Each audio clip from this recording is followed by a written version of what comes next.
អរុនសួស្តីពុកម៉ែបងប្អូនទាំងអស់គ្នាស្វាគមន៍សាជាថ្មីមកជួបយាយយើង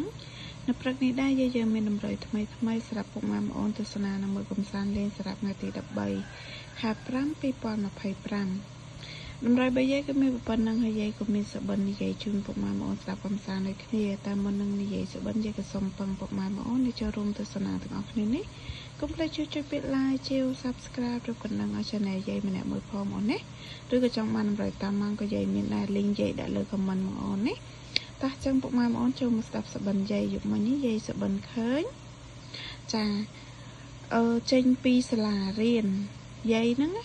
ចេញពីសាលារៀនដើរមានស្រីមានប្រុសដើរនៅក្រោមស្ពានហ្នឹងណាចាដើរមិនដឹងថាដើរទៅណាតែឃើញសិតតែមនុស្សដើរស្រាប់តែយាយហ្នឹងណាឃើញយាយហ្នឹងទៅចងរថភ្លើងហើយខ្លួនឯងហ្នឹងអូសរថភ្លើងដើរនៅក្រោមស្ពានហ្នឹងចម្លែកអត់ដែរជួបប្រទេសឃើញខ្លួនឯងហ្នឹងចងរថភ្លើងពីក្រោយណាហើយដើរច្រកទៅណាក៏ដើររួចដែរច្រកទួយប៉ុណ្ណាក៏យាយវាទៅរួចដែរហើយខាងក្រោយយាយគឺរថភ្លើងនឹងឯងចងរថភ្លើងអូសដើរណាខ្លាំងរបស់គេអត់ដែរយាយអត់ដែរយល់សពអញ្ចឹងទេចម្លែកមែនតើអូសរថភ្លើងដើរហើយឃើញដើរ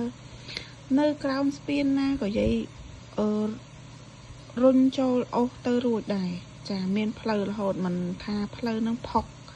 គឺដើរទៅរួចរហូតណាដើរអូសរថភ្លើងហ្នឹងចារថភ្លើងហ្នឹងវែងដែរពណ៌លឿងណារថភ្លើងចាស្តៀង